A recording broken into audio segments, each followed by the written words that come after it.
नमस्कार, मी अश्विनी आज बनवत आहे ठेचा पाव आणि ठेचा वडापाव. त्यासाठी लागणारं साहित्य बघून घ्यायचं आहे. उकडून बटाटे घ्यायचे आहेत.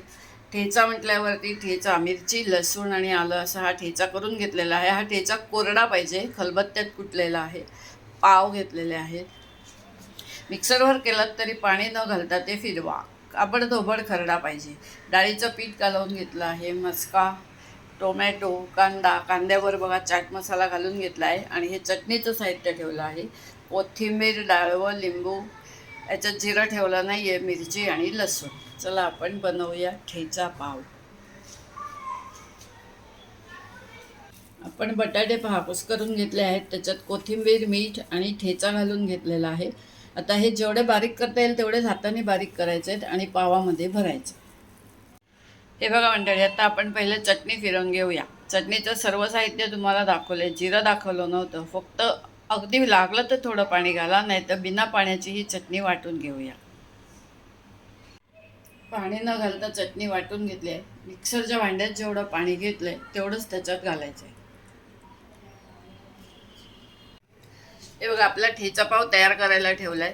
पावामध्ये आपण ठेचा, चटणी असं सगळं लावून घेतलंय आणि आता हा पाव बंद करायचा आहे आणि मस्क्यावरच तव्यावर भाजायचा आहे. आपण करतोय ठेचा वडापाव. त्यासाठी बघा, पाव तसोच घेतलेला आहे, मस्का लावला आहे, थोडासा मी ठेचा लावला आहे. तुम्हाला ठेचा नको असेल त्याची आपण चटणी केली कोथिंबिरीची, ती तुम्ही लावू शकता. आणि हा जो बटाटा आहे, म्हणजे हे वड्याचं सारण आहे, पण हे कच्चं आहे, आपण ह्याची भाजी नाही केलेली. हे आपण ह्याच्यात घालून घेतलं आहे आणि आता हा पाव तळायचा आहे आपल्याला, की झाला ठेचा वडापाव.